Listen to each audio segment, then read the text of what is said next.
on doit aussi pouvoir avoir une ambition très forte pour la Wallonie.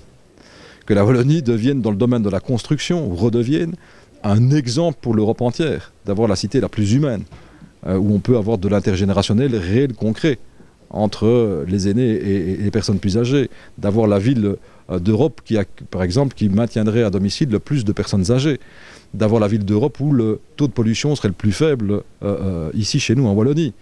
Pollution sonore, pollution aussi environnementale au sens large. D'avoir une ville d'Europe où la collecte des déchets se fait uniquement en sous-sol. D'avoir une ville d'Europe où l'ensemble des voitures effectivement fonctionne mais en sous-sol. D'avoir la ville d'Europe où l'ensemble des nouvelles technologies sont disponibles et gratuitement pour tout le monde. D'avoir la ville d'Europe qui a effectivement cette ambition d'être une vitrine pour tout le monde. Avoir ça chez nous en Wallonie, je pense que ça vaut la peine parce que c'est montrer aussi qu'on est, alors qu'il y a la crise, qu'il y a les difficultés, qu'on utilise de façon intelligente et pertinente les investissements pour apporter de la prospérité humaine pour chacun demain. Le centre d'études a pris différents critères pour pouvoir établir des zones qui présentent un potentiel, je dis bien un potentiel de développement de ces nouvelles villes.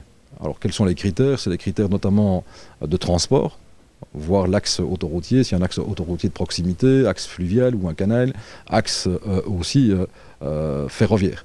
Ça, c'est les 3 éléments qui sont déterminants. Plus la disponibilité des terrains, plus l'effet autoportant d'un projet suivant la localisation. Et donc, on a déterminé 9 zones, mais qui sont des zones très très larges. On a voulu faire un focus maintenant plus important sur une zone pour aller voir la faisabilité. On avance pas à pas, évidemment.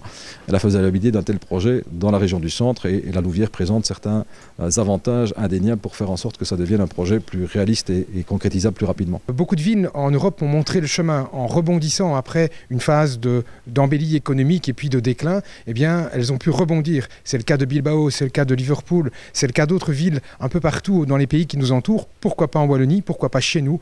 À nous de rebondir si l'ensemble, évidemment, des acteurs, des forces vives de la région en ont la force. En tout cas, moi, c'est ce que je mets sur la table, c'est ma proposition. J'espère qu'il y aura de l'écoute et de la construction autour de ce projet.